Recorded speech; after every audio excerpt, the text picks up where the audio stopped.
Hello, everyone. Happy New Year and welcome to the Tucker and Crowley Report. I'm joined by Franklin Tucker, longtime editor-in-chief of the Belmontonian, which you can find at belmontonian.com, and I'm Mike Crowley. So, Franklin, we're into the first week of the new year. A good time to think about what's coming. Any predictions for 2024? Well, thank you, Mike. I'm here at the Starbucks parking lot, and it's always fun to be here. It's a little too noisy inside, so I decided to take him to my car.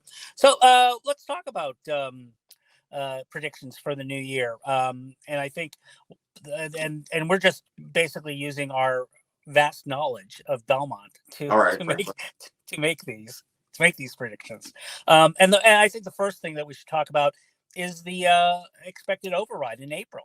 And what do we predict for that? And really, I think right now, because there isn't any firm opposition that has come up against the override, and the budget process has been very transparent. I think people who have had questions have had them answered. So I'm predicting that the override will pass. It won't be a 70-30 override passage. I think it'll be more like a 55-45. And there may be a late campaign against it because it will raise and it will increase taxes by a bit, to say the least. And I think we're going to see I think that there's going to be the override will be in the $6 to $7 million range. Okay, so $6 to $7 million range, that could be concerning for some people, but we will have to see. And our expectation is that gets decided in the next couple of weeks. That's right. By the last week of January, we should have a firm budget, both the override budget and a non-override budget. So it's going to be in January that everything is going to be decided, I believe. Okay, so Franklin, any predictions? So we've been talking about the override vote. How about some of the races that we'll be seeing leading into the April vote? Well, first of all, we will have a change. We will have somebody moving into the select board with Mike Polillo. Mark Polillo. Mark Polillo. I'm sorry, not choosing not to run for a fourth term. So we have so far two people running, and that's Jeff Lubian and Matt Taylor. So far, it's not been any kind of contention. It's just been both gentlemen are just gearing up right now, waiting for the new year to start really campaigning. I believe the first campaign event for Jeff Lubian is this week. And I'll just mention that Matt Taylor's already got signs out. And it's always, it's a campaign when the signs go out. But I also think there might be one other person who may pull papers, because it does seem like you have two warrant committee members, kind of the same. They're going to be splitting a vote of financial responsibility, the financial responsibility vote. You may see another person pull papers, and I heard that it might be a woman who is not really well known in Belmont political circles, but well known in Belmont. So we'll see if that comes true. Okay. And of course, we also have is a school committee a race. All right. So what I've heard is, so we have one declared candidate in Angus Abercrombie, a newcomer, and a fairly young, a 19-year-old. Yeah, fairly young candidate who's a college student. Also the youngest member of town meeting. And then I think we expect that Meg Moriarty, the chair of the school committee, will also run for re-election. I think a lot of that has to do is what a thankless job that she's had in the last 2 years, and she's done a really great job in keeping the school committee together. No disputes there. rumors are that Jamal Sayeh may not run for re-election, or probably won't. But we're also hearing that a couple of other people have either pulled paper or expressed interest, although I can't tell you anything about them. So we may see additional candidates in that race.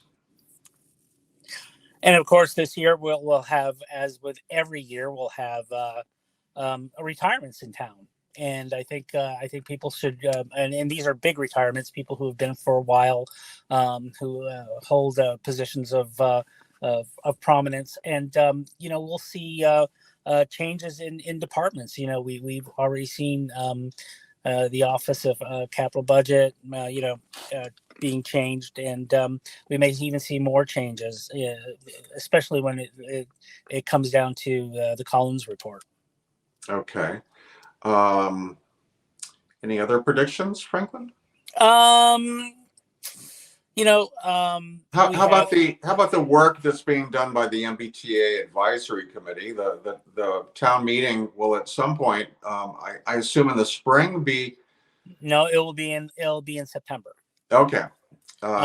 So far, we've been told that it will be in September. Now that may change, but it has to be. But the movement towards making these zoning changes that will allow and not mandate 1,600 new units of housing in two areas of Belmont, Waverly Square and Belmont Center. That will have to be done as quickly as possible, because we'll have to have public notices, public meetings and announcements and things like that. And it will have to come before the planning board, who will have a lot of heavy lifting in this to make it to go forward before town meeting and have something that will pass by 2/3. So this is going to be something that's going to be hotly debated, I believe, especially because there are a number of residents in Waverly Square who said, why is Waverly Square once again being loaded down with these requirements? It seems like it's the part of town that doesn't get the most attention, and it's now getting all the attention from the MBTA. Okay. So anything else, Franklin? Well, we're going to have a presidential election this year, and I can predict 100% that Donald Trump will not win Belmont. All right. But beyond that, nationally, it's not clear what will happen. Oh, that's scary, though.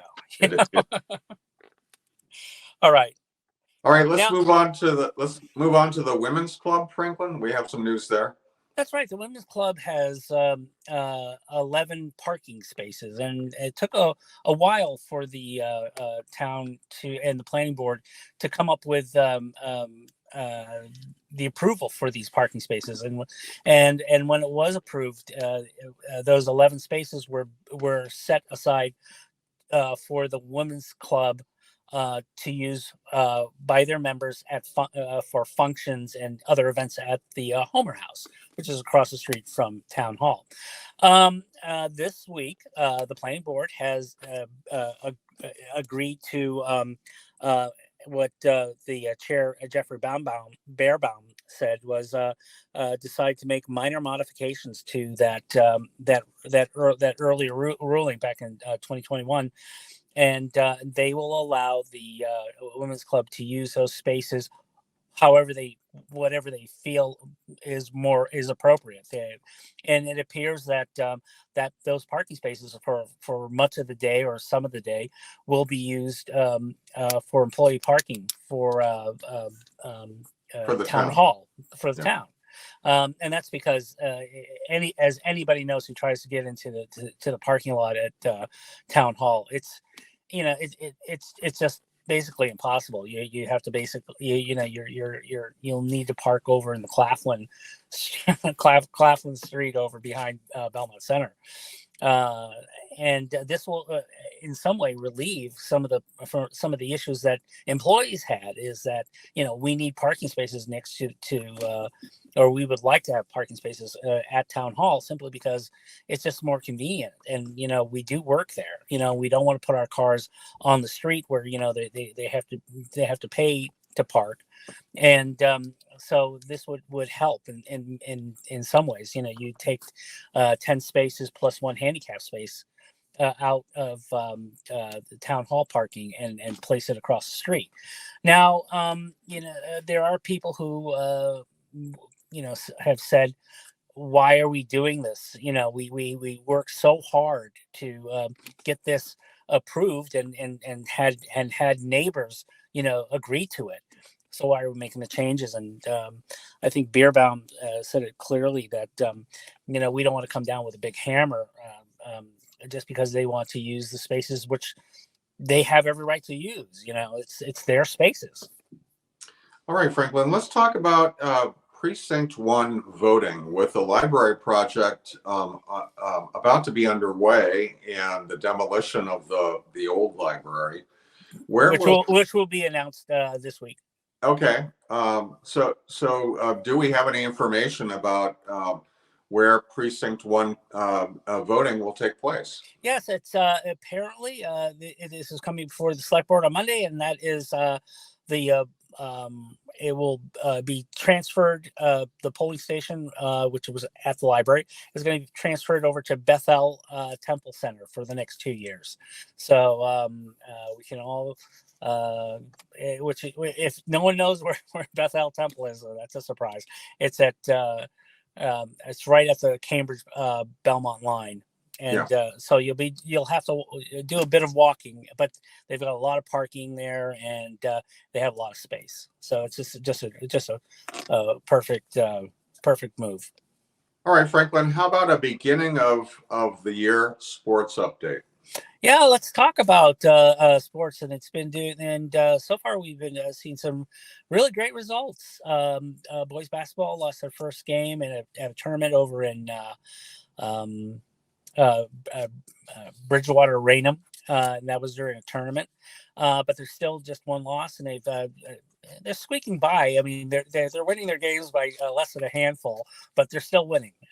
Girls basketball had a great tournament, the Cambridge Legends tournament. They won that. They're coming home with silverware, and they'll be starting their big push. They've already started the big push in league play by beating Wakefield, which was one of the top 10 ranked teams in the Boston Globe's top 20 poll. They beat them in overtime by 4 points. Both boys and girls basketball is playing on Friday. They're hosting Reading, two very good teams, the boys and girls. Girls hockey still undefeated. They have one tie, but an incredible run for them. They beat Winchester, a team that they've had an issue with for the last couple of years, and they beat them 1-0, which was just an incredible score. That was over at the Ryan. Boys hockey is going through is in one of the toughest leagues, and they're holding their own. Wrestling had a great victory against Watertown.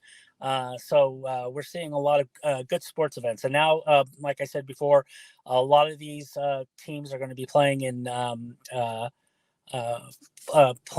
league, the Middlesex League, which is a very competitive league, and wrestling. And if anybody wants to go to a good wrestling event, we have the Brennan Grant Wrestling meet. Where we have, I think, 16 or 24 teams that will come to Belmont. And it's just a great time if you're a wrestling fan. All right, Franklin. So thank you. And as always, you can find more of Franklin's reporting at belmontonian.com. That's all for this week. Be sure to tune in next time, and we will see you then.